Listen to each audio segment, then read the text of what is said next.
Saudamos a nossa amada igreja com a graça e paz do nosso Senhor Jesus.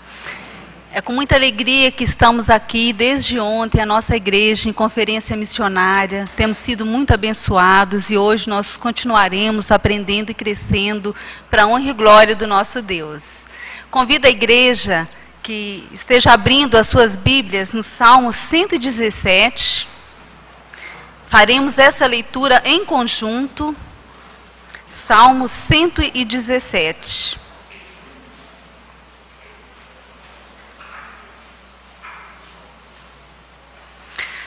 Louvai ao Senhor, vós todos os gentios, louvai-o todos os povos, porque muito grande é a sua misericórdia para conosco, e a fidelidade do Senhor subsiste.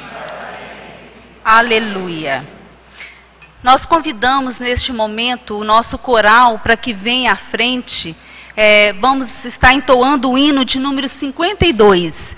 Toda a igreja está convidada, juntamente com o coral, para que possamos louvar o nosso Deus com esse cântico.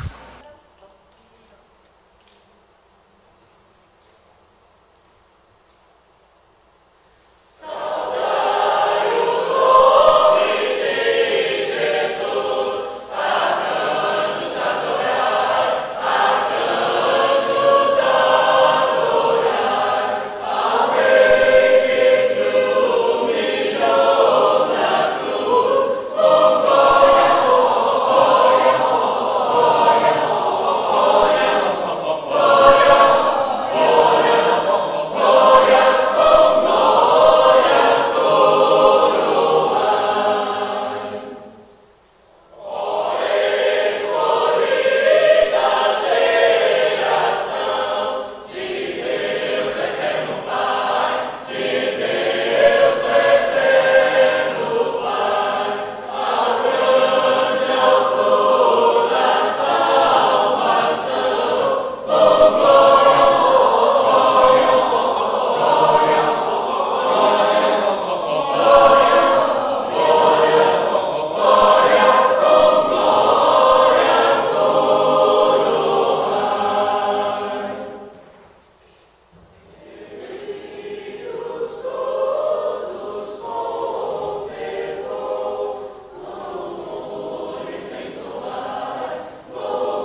Irmãos, é com muita alegria que nós estamos recebendo nessa noite para a ministração da palavra o reverendo Cássio, pastor da 4ª Igreja Presbiteriana aqui de Belo Horizonte, pastor há 13 anos da 4ª Igreja, professor do seminário aqui presbiteriano de Belo Horizonte. Passei pelas mãos dele, ele é professor na área de missiologia e com muito prazer, reverendo Cássio, nós recebemos o irmão aqui nessa noite.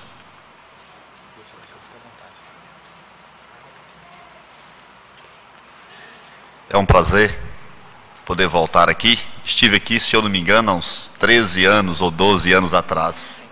Tem um tempinho bom. Muito bom.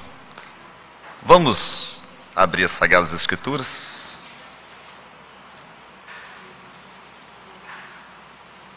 Mateus.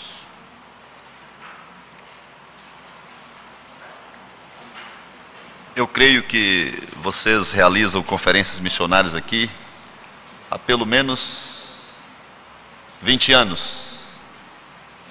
Certo? 20 anos? Creio que sim. Sei que a 6ª Igreja tem uma caminhada com conferências missionárias já bem longa. Então a nossa proposta nessa noite é refletir um pouco acerca da prática da igreja nesta caminhada missionária. O que é uma igreja de fato missionária e como a igreja local deve reagir em meio a esta caminhada. E nós vamos iniciar. Eu gostaria de ler o texto já bem conhecido de muitos irmãos, Mateus capítulo 28, a partir do verso de número 18.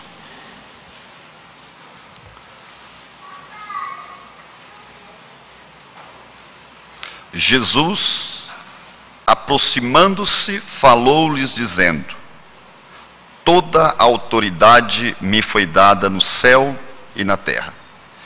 Ide, portanto, fazei discípulos de todas as nações, batizando-os em nome do Pai, e do Filho, e do Espírito Santo, ensinando-os a guardar todas as coisas que vos tenho ordenado.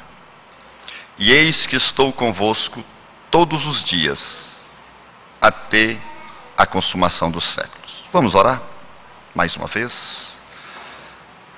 Senhor nosso Deus, nessa noite estamos na Tua presença, Senhor, e pedimos que o Teu Espírito esteja iluminando nossas mentes e corações, para que possamos compreender a Tua vontade para nós, especificamente nesse dia, Senhor. E que o Teu Espírito possa falar profundamente aos nossos corações. Fala conosco, Pai, em nome de Jesus. Antes de mais nada, irmãos, eu gostaria de me aproximar do verdadeiro tema que viemos trabalhar a partir de uma rápida definição da tarefa missionária, da perspectiva que vamos trabalhá-la nesta noite. Nós temos alguns pontos interessantes sobre a tarefa missionária. O que é a missão da igreja? E quando nós passamos por algumas igrejas, alguns lugares, algumas conferências em que se discute a tarefa missionária, nós temos uma definição ampla. Alguns discutem que a missão da igreja precisa ser integral. E quando eles definem por integral, estão partindo do pressuposto de que a igreja precisa se envolver com o ser humano, com o perdido, tanto da perspectiva espiritual, ou seja, levando o evangelho ao coração que está perdido, e também de uma perspectiva social. É preciso que o homem seja alcançado na integralidade do seu ser. A igreja precisa trabalhar da perspectiva tanto de levar a palavra de Deus aos corações, quanto da perspectiva de alcançar o homem com o amor de Deus e o auxílio às suas necessidades. Essa é uma perspectiva que nós temos de trabalhar a missão. De outro lado, nós podemos perceber que a perspectiva da integralidade da missão nas Sagradas Escrituras não passa necessariamente pela visão de que o homem seja o centro das atenções da ação da igreja. Mas toda a ação missionária da igreja tem exatamente o nosso Deus soberano do centro de nossas ações. Nós agimos de forma missionária e assumimos uma tarefa missionária porque o Senhor Jesus, em João capítulo 17, ao orar e ao colocar a vida da igreja na presença do Senhor, disse assim, a partir do verso de número 18: assim como tu me enviaste ao mundo, também eu os enviei ao mundo. E a favor deles eu me santifico a mim mesmo, para que eles também sejam santificados na verdade. Não rogo somente por estes, mas também por aqueles que vierem a crer em mim, por intermédio da sua palavra, a fim de que todos sejam um, e como és tu, ó Pai, em mim, e eu em ti, também sejam eles em nós, para que o mundo creia que tu me enviaste. Jesus, ao interceder pela igreja, ele estabelece o modelo missionário de sua igreja. Nós trabalhamos no mundo porque o nosso Deus tem uma missão que lhe é própria. Ele estabeleceu na eternidade um projeto de salvar o pecador, um projeto de estruturar a sua igreja, um projeto de exaltar o seu filho.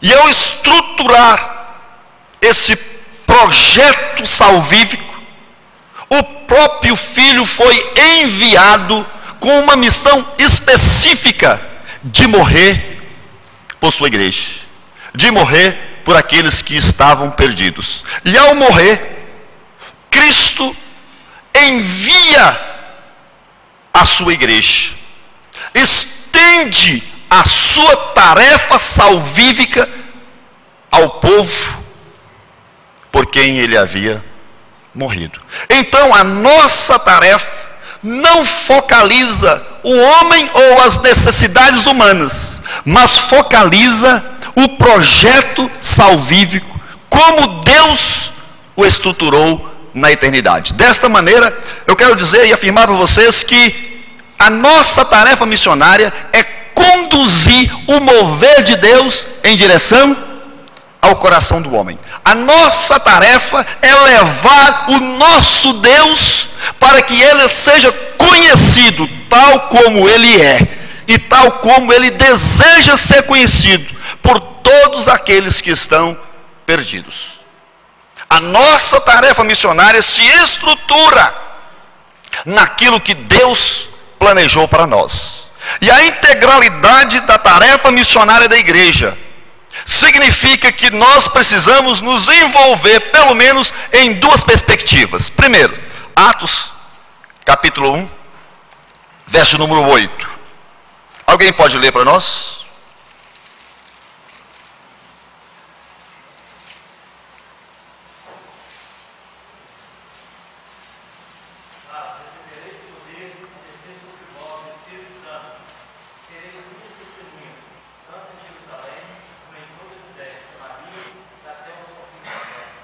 Essa é a primeira perspectiva da integralidade da missão. Irmãos, uma vez eu fui visitar uma missionária da minha igreja, trabalhava entre os indígenas brasileiros no norte do país. E eu saí com ela, fomos com um outro missionário, andamos muitas horas pela floresta amazônica, para poder encontrar a tribo indígena com com a qual ela trabalhava. E o missionário que foi nos conduzindo, numa determinada noite, nós paramos para poder fazer uma refeição, e ele começou a dizer assim para mim: eu não consigo entender como os nossos pastores vivem da igreja. E ele disse: eu não concordo com isto. Tantas pessoas pobres, tantas pessoas simples na igreja, e os pastores ganhando tão bem. Eu não concordo com isso. E eu deixei ele falar, né? E eu falei com ele assim depois, no final: meu irmão, deixa eu te perguntar uma coisa. Você tem alguma pessoa pobre que participa do seu sustento? E ele falou: é claro, pastor. São lavadeiras que sustentam a obra missionária pelo mundo afora. E então eu falei: meu irmão, eu andei com você 11 horas por essa floresta afora, e nós, enquanto podíamos, andamos com uma Hilux sua. Você é um missionário. Você pode ter uma Hilux, porque eu não posso ter o meu Ford Ka? Perguntei para ele. Aí acho que ele percebeu que eu era pastor de igreja e não missionário. Mas o que eu quero contar essa história para vocês, porque paira na nossa mente que a tarefa missionária significativa e verdadeira é apenas aquela que está do outro lado do oceano. Que a tarefa missionária verdadeira e autêntica e válida e autorizada por Jesus é só aquela que acontece do outro lado do muro da igreja. Então, irmãos, as igrejas são acusadas quando elas colocam piso no templo. Aqui, qual é o nome dessa rua? No Sagrada Família. Se nós colocamos uma boa pintura, nós somos chamados: não, essa igreja não tem visão missionária, gasta o dinheiro todo em pintura. Mas se nós pegarmos esse dinheiro e enviarmos para que esta pintura seja feita no Chile, nós temos visão missionária. Então a pintura e a construção do templo pode ser feita lá, aqui não, porque lá é missão, aqui não é. Essa é a falta da visão da integralidade da ação missionária, que começa aqui e se estende até os confins da terra. A igreja precisa aprender a trabalhar o seu orçamento, como um pai de família que vive para sustentar os seus filhos. E ele então gasta os seus dias e os seus recursos para sustentá-los, e não importa se esses recursos estão sendo investidos em roupas, ou em escola, ou em médicos, mas o seu pai investe integralmente naquilo que ele entende ser a necessidade que seus filhos têm. A igreja do Senhor Jesus tem necessidades, que começa aqui e se estende até os confins da terra. A integralidade da missão, então, exige entendermos que nós não fazemos missão apenas do outro lado da floresta. Isto era uma visão muito antiga, conhecida por alguns missiólogos como a teologia da água salgada. Os alunos têm que estar lembrando desses negócios. Teologia da água salgada, pela qual eles entendiam que só havia a tarefa missionária executada pela igreja se os missionários atravessassem o oceano. Mas trabalhar entre nós na perspectiva de Atos, trabalhar além, é a tarefa missionária no mais perfeito entendimento da integralidade da ação da igreja. Uma segunda perspectiva é quando nós pensamos na revelação que Deus faz de si mesmo. Irmãos, dos principais fundamentos da missão da igreja é a revelação que Deus faz de si mesmo. Se Deus não se revelasse ao homem, o homem não poderia conhecer a Deus. O homem só pode conhecer a Deus porque Deus se deu a conhecer. E ao fazer isto, Deus usou os nossos próprios conceitos, a nossa própria forma de entender as coisas, o que João Calvino chamou de princípio da acomodação divina. Deus se acomoda à nossa forma de ver e compreender as coisas. Isto é muito interessante. Eu ainda me lembro, alguns anos atrás, corrigindo a minha filha menor, e eu disse para ela: menina, você fez isto? Ela disse: pai, eu fiz. E eu achei um absurdo. E eu estava tão inconformado que repetia várias vezes a mesma pergunta. E a mais velha começou a puxar a minha calça. Eu nervoso perguntei: o que você quer, menina? Estou disciplinando a sua irmã. Ela falou assim: pai, ela não entendeu o significado desta palavra. A menina de 6 anos me dando essa lição. E eu falei assim: menina, você fez isto? E ela disse: isso aí não. Isso aí eu não fiz. Ela estava com tanto medo que iria falar sim para qualquer coisa que eu perguntasse.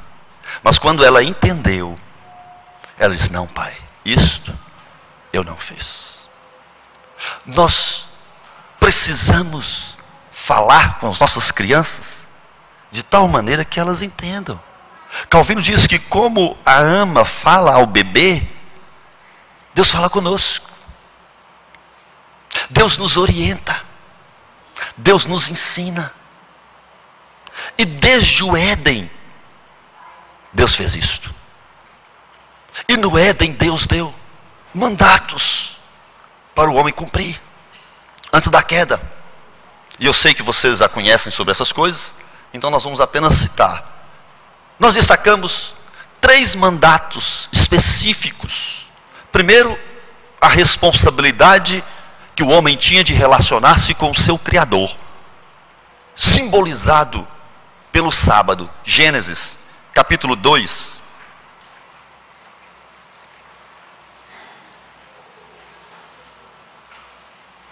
Diz assim,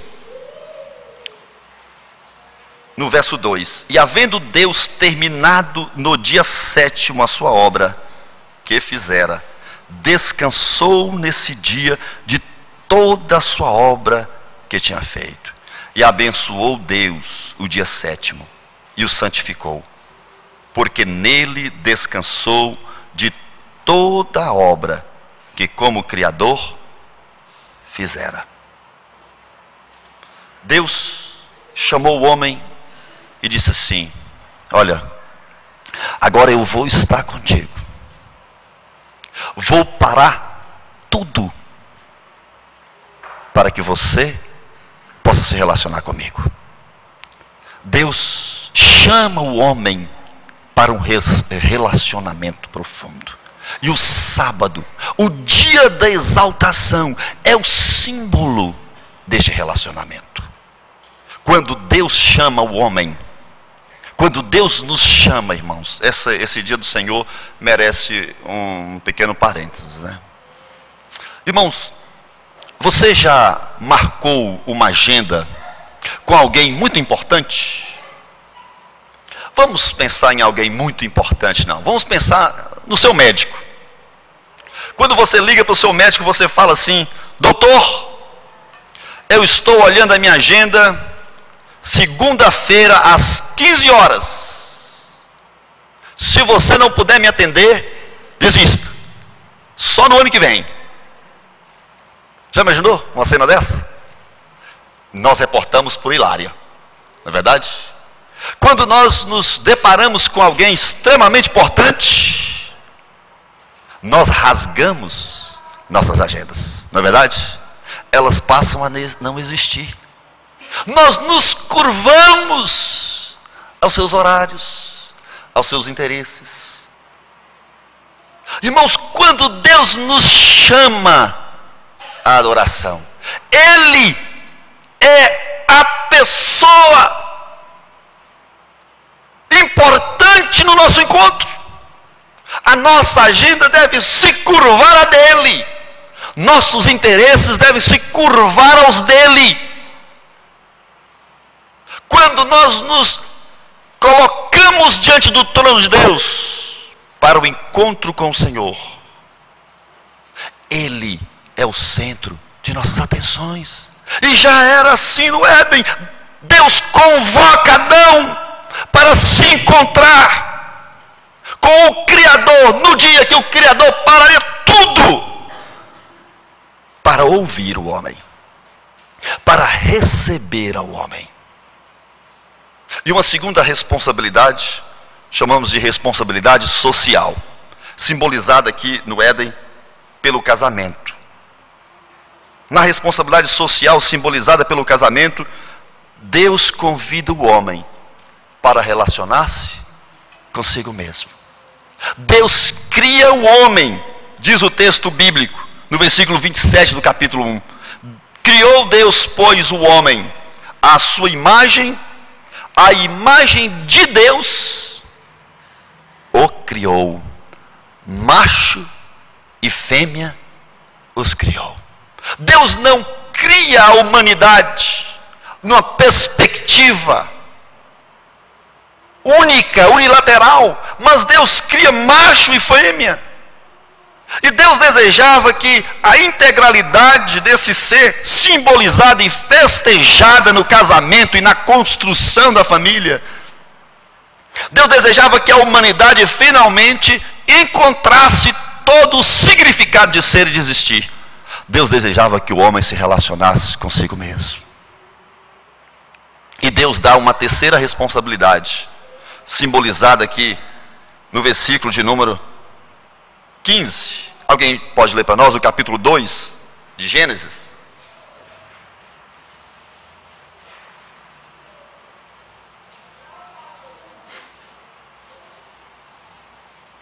Capítulo 2, verso...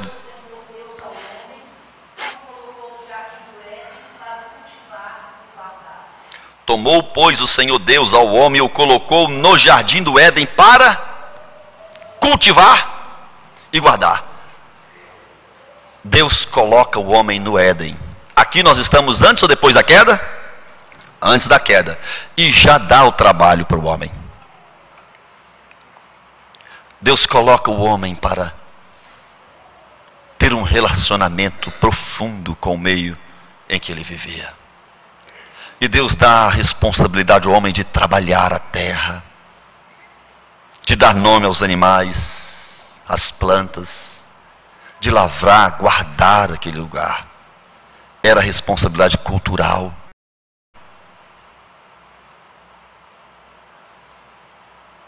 E quando o homem cai, o homem rasga o seu compromisso no pacto que tinha com Deus e viola suas responsabilidades. Ele perde o seu relacionamento com o seu Criador. Ele perde o seu relacionamento consigo mesmo. E perde o relacionamento que ele tinha com o meio habitat dele. Basta olhar para a nossa sociedade e nós veremos como essas responsabilidades foram negligenciadas pela humanidade. E quando pensamos na integralidade da missão, quando voltamos os nossos olhos para entender a integralidade da missão, nós entendemos que é tarefa nossa reconciliar em Cristo Jesus o homem com o seu Criador, o homem consigo mesmo e o homem com o seu meio, com o meio em que ele vive. É responsabilidade desta igreja reconciliar o homem em Cristo na integralidade das responsabilidades que Deus, o soberano, lhe deu. responsabilidades de relacionar em santidade e piedade com o seu Criador. Responsabilidade de relacionar em amor e companheirismo com o seu próximo. E responsabilidade de se relacionar com compromisso e, de forma redundante, responsabilidade com o meio em que ele vive, com a criação de Deus, com aquilo que Deus colocou em suas mãos. Então, irmãos, a pergunta para nós nessa noite é: o que precisamos fazer como igreja para que nós possamos nos envolver com a missão nesta integralidade em duas perspectivas? Na perspectiva de restaurarmos os relacionamentos perdidos do homem, e na perspectiva de fazermos isto daqui do Sagrada Família até os confins da terra. Eu gostaria de pedir, de usar o auxílio de alguns textos bíblicos para fazermos isso nessa noite. O pastor disse que eu tenho até meia-noite. É verdade? Meia-noite e meia. Vamos. Primeiro, Apocalipse, capítulo 3. Foi o pastor auxiliar que falou, né, reverendo? Foi.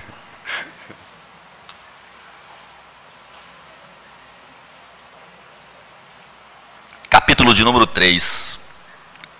Nós vamos fazer isso de forma resumida e rápida. Não se preocupem. Primeira coisa, irmãos, a carta do Senhor à igreja de Laodiceia. Eu vou ler a partir do versículo de número 15.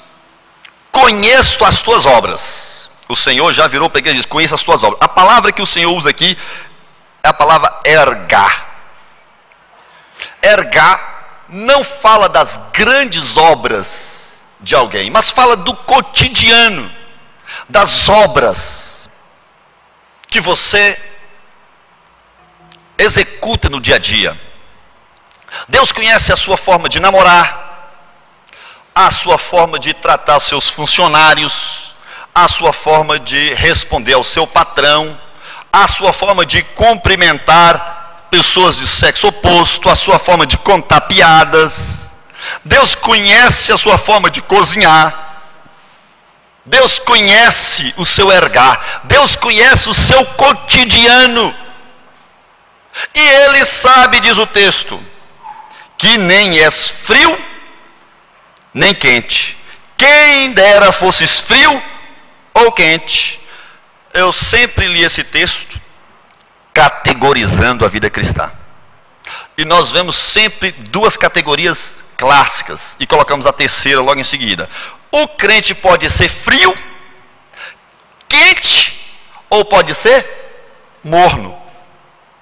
Nós não queremos ser do grupo do morno, nem queremos ser do grupo do frio, mas queremos ser do grupo do quente. Mas o Senhor diz assim: assim, porque és morno, que não és quente nem frio, estou a ponto de vomitar-te da minha boca. O Senhor exalta o crente frio nesse texto, e Ele só vai vomitar se você for do grupo do morno. E eu falei: Senhor, o que o Senhor quer dizer com isto? E esse texto, irmãos, deixa eu ler primeiro a continuação do versículo 17 e 18. Pois dizes: estou rico e abastado, e não preciso de coisa alguma, e nem sabes que tu és infeliz, sim, miserável, pobre, cego e nu.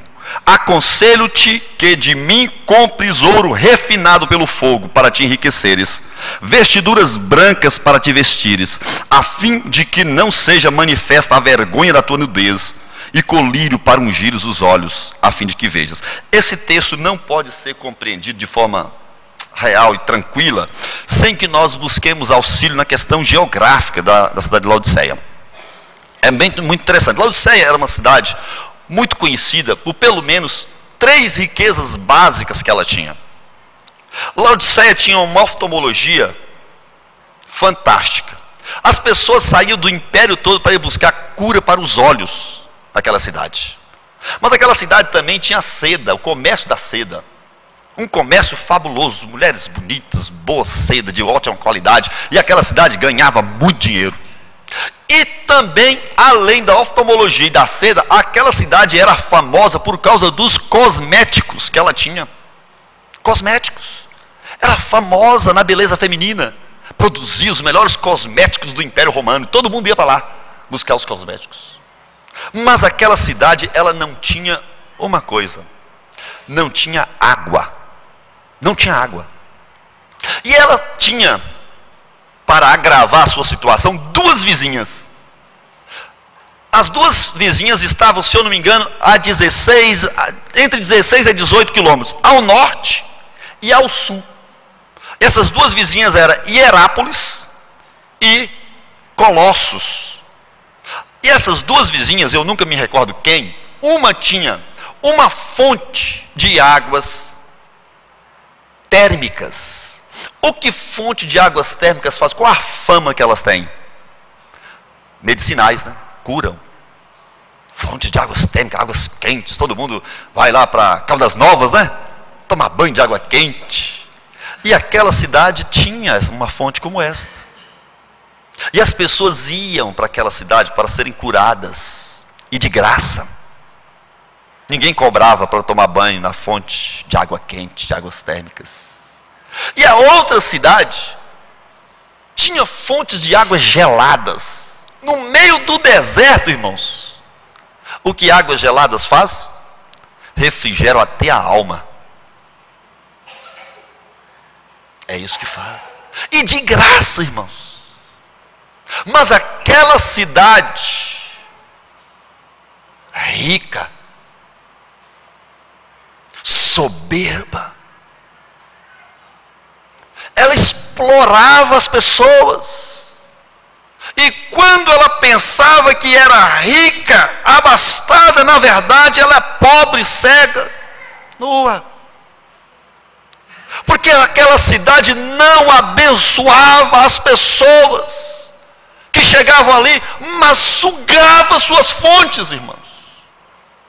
E o Senhor estava dizendo para aquela igreja que se ela quer ser uma igreja missionária, ela precisa ser uma bênção onde ela está plantada. Irmão, se cair um meteorito menor, meteorito, né? Aqui agora e acabar conosco, com todos nós, o que vai sentir o Sagrada Família? Depois de um mês de comoção, a igreja toda morreu, todo mundo fica maluco, né? Mas depois de um mês, de 60, 90, depois de um ano, o que Sagrada Família vai sentir? Alívio? Ou esta igreja vai fazer falta, porque ela é uma bênção onde ela está plantada.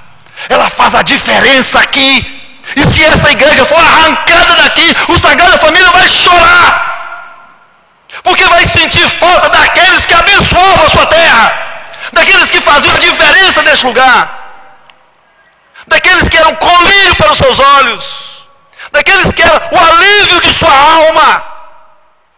Porque quando eles precisavam, eles batiam naquelas grades, e suas almas eram aliviadas com a palavra de Deus, pregada e ecoada deste púlpito até os quatro cantos da terra.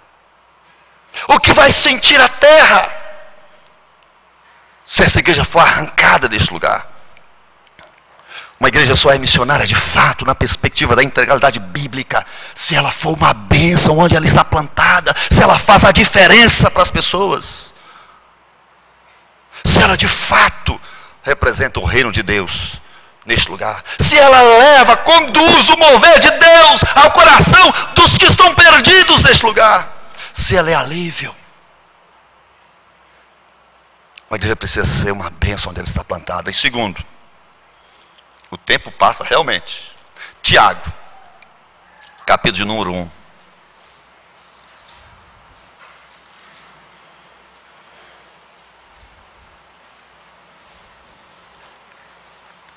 Eu vou ler apenas um versículo.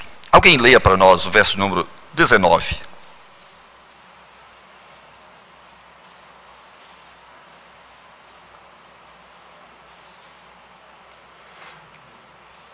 verso 19, capítulo 1 de Tiago.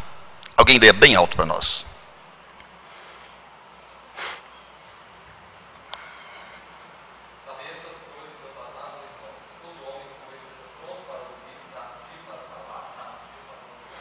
Irmãos, aqui eu quero usar duas palavras de Tiago para nós, no contexto que ele está falando. Ele fala acerca da vida cristã e de estarmos diante do Senhor quando somos provados e quando nós somos aprovados por Deus. E Tiago usa duas palavras aqui de suma importância. A primeira palavra, ele diz assim: todo homem seja pronto para ouvir. Irmãos, a palavra pronto usada por Tiago aqui é uma palavra que vocês conhecem, transliterada para o português, exatamente como está aqui. É a palavra táxi. O que é um táxi? É um carro que está sempre, teoricamente, não é? Sempre pronto. Sempre pronto. Já imaginou você pegar um táxi e falar assim: não, agora eu estou ocupado. Toda hora. O taxista não está pronto em momento nenhum. Irmãos, Tiago está dizendo que nós precisamos estar prontos para ouvir as pessoas. Nós não gostamos de ouvir as pessoas. Quando nós perguntamos assim: reverendo, tudo bem? Nós não esperamos mais que 3 segundos. Se ele tutibiar, a gente já começa a pensar em despedir, porque vem coisa que a gente não quer ouvir. Porque nós só queremos ouvir assim: tudo bem. Sabe qual é o problema, irmãos? Porque nós nos sentimos responsáveis por aquilo que ouvimos. Você já ouviu alguém falar: estou com sede, sem sentir aquele ímpeto terrível de oferecer água? Alguém fala: estou com fome, sai automaticamente, você oferece alguma coisa. Essa técnica, esse é o princípio que os bandidos usam para nos enganar. Nós ficamos derretidos. Uma vez, um camarada me encostou no passeio, em frente à minha casa,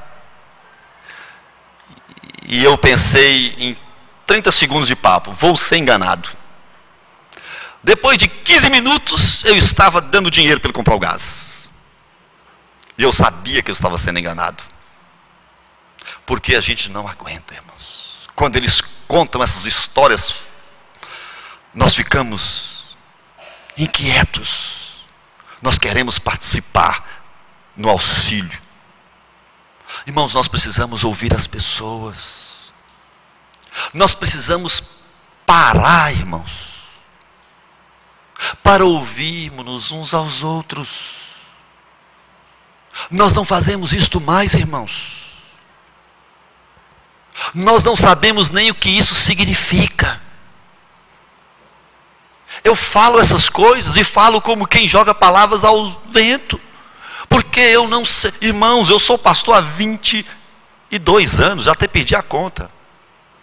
Irmãos, e às vezes eu me pego atendendo uma ovelha, aquelas ovelhas que não marcaram hora, e eu estou lá fazendo aquele texto, escrevendo aquela aula, e a ovelha chega e ela começa a falar. Eu consigo parar 15 minutos. 15 minutos e 2 segundos eu já começo a mexer no teclado do computador. Porque nós não... Eu sou o pastor. Eu sou o pastor. Teoricamente tem que ser o cara que vai ouvir o dia todo. Estou abrindo o coração, confessando os pecados, né? Mas a nossa geração é assim, irmãos. Nós não aguentamos ouvir as pessoas.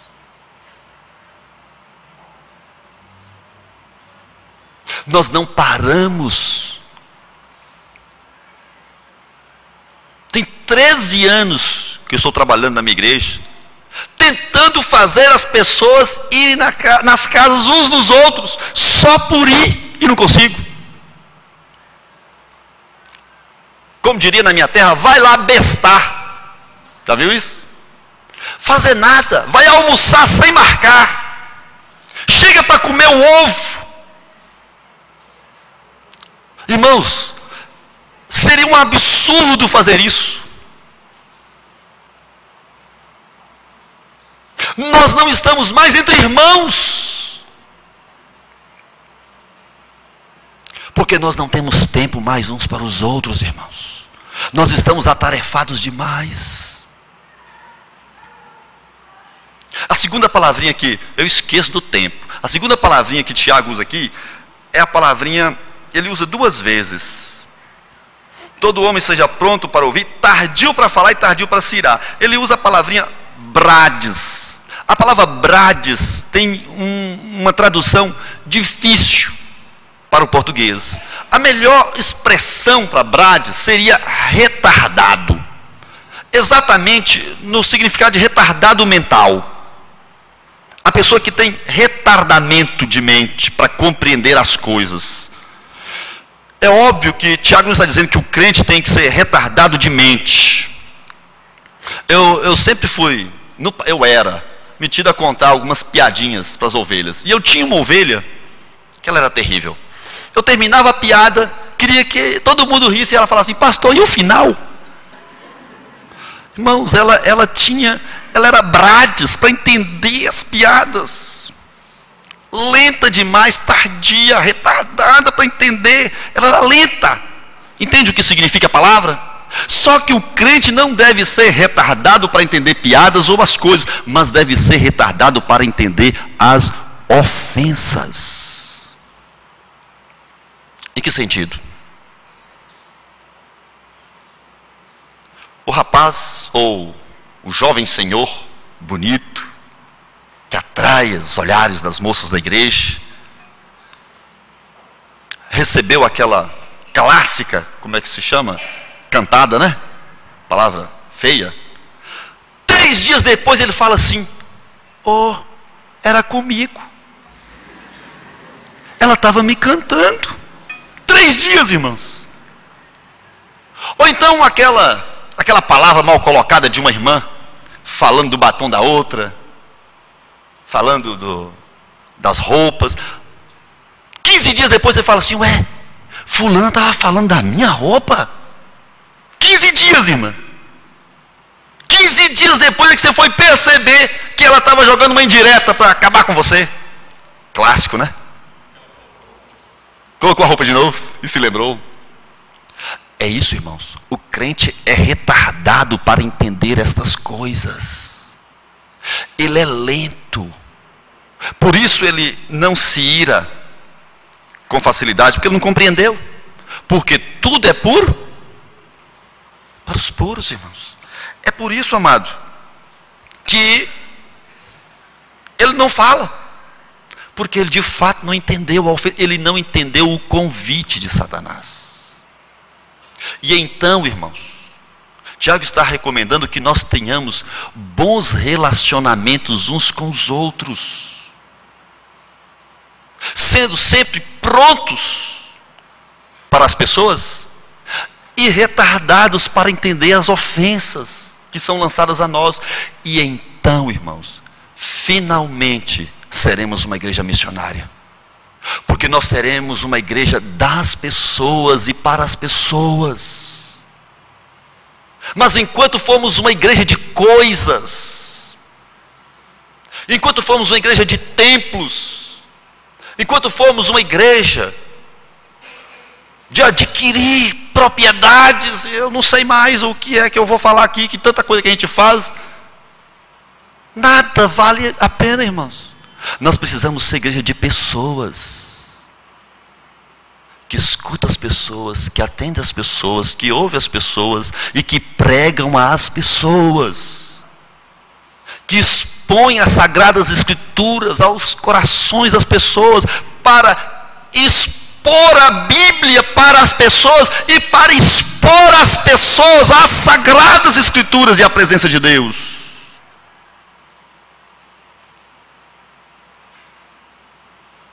Nós precisamos pontuar o nosso ministério nas pessoas.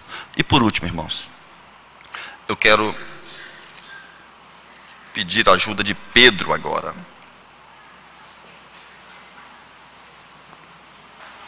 Vou usar de forma rápida apenas uma palavra usada por Pedro. É todo o contexto do corpo da primeira epístola de Pedro. Certa vez eu fui expor esse texto na minha igreja. E depois que eu tinha feito a exposição de vários textos, eu ainda tinha uma dificuldade. O versículo 1 diz assim, ó: Pedro, apóstolo de Jesus Cristo, aos eleitos que são forasteiros da dispersão no ponto, Galácia, Capadócia, Ásia e Bitínia. A palavra aqui é a palavra forasteiro. Pedro usa em todo o conjunto de sua carta, como base do que ele está falando, a expressão forasteiro. Nós somos forasteiros. Pedro está escrevendo aos forasteiros. A palavra usada por Pedro aqui é a palavra paroikia, de onde vem a nossa palavra portuguesa paróquia. Pedro diz que o que significa paroikia? Eu queria entender isso. Paroikia tem uma definição rápida. É quando você mora num lugar sem ter a cidadania deste lugar. Entendi. É lógico, né? Tenho inteligência mínima para entender isso, né? Mas eu não conseguia compreender a coisa. Mas um dia, eu fui visitar um balneário, onde uma tia da minha esposa havia comprado um terreno. Eu já cheguei lá, fiquei assim maravilhado. E nós fomos andar com o proprietário. E ele falou assim: pastor, eu tenho um terreno aqui para você. E eu ri sozinho, ele não sabe quanto um pastor ganha. Mas não seria eu a revelar aquilo para ele naquela hora, né? E então ele falou assim: pastor, imagina, quando você se aposentar, você vir morar num lugar como este. Na hora deu um clique, eu entendi o que significava paroikia. Irmãos, alguém conhece Almenara aqui? Ixi, conhece. Irmãos, é um paraíso. A minha doce Almenara, é de lá que eu sou. Quente. Alguns brincam e dizem que é quase a porta do inferno. Mas isso são as más línguas. Irmãos, quando eu me aposentar, eu quero voltar para minha doce Almenara. É lá que eu vou passar os últimos dias de minha vida. Eu apenas estou em Belo Horizonte. Quem diz que eu quero me aposentar e morar num balneário, por mais chique e lindo que ele seja, aqui? Eu quero sentir calor na minha doce Almenara. É de lá que eu sou, é para lá que eu vou. E então eu entendi o que Pedro estava querendo dizer, irmãos. Nós temos uma pátria. Nós temos uma pátria, nós temos um lugar de onde nós somos do céu. E é para lá que nós queremos ir quando a aposentadoria chegar. Nós não queremos guardar tesouros aqui nessa terra, mas nós guardamos tesouros da pátria celestial. Nós trabalhamos pelo pão que não perece. Nós trabalhamos por aquele que é o verdadeiro Senhor de nossa pátria. Nós deveríamos ter um passaporte diferenciado, porque nós não compramos terrenos aqui, irmãos. Uma igreja só é missionária quando ela entende, irmãos, que ela não é deste mundo. Quando ela entende os verdadeiros tesouros que o Senhor deseja que ela busque.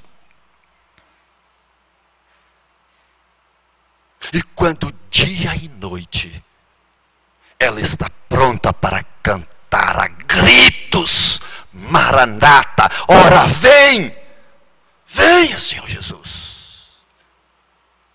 Porque é isso que uma igreja missionária deseja. E ela trabalha rápido, irmãos, porque Jesus está voltando. E nós temos pouquíssimo tempo para fazer toda a tarefa que o Senhor nos deu. Correr pelo mundo afora, Ele está voltando. Que Deus os abençoe e vos faça uma igreja missionária. Que seja uma bênção onde vocês estão plantados. Que sejam voltados para as pessoas. E que aguarde o Senhor Jesus com todo o anseio do coração, aprendendo a guardar tesouros na verdadeira pátria. e tendo isso aqui como a sua paróquia, apenas sua paróquia, irmãos. Que Deus os abençoe. Reverendo.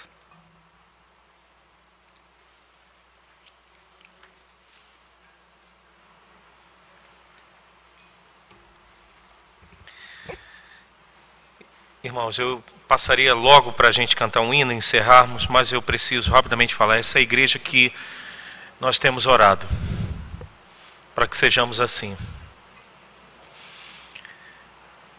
Essa igreja que nós temos orado para que sejamos assim. Uma igreja que tenha essa comunhão a ponto de ouvir os irmãos, de gastarmos tempo com os irmãos, com as pessoas que estão chegando. Essa igreja que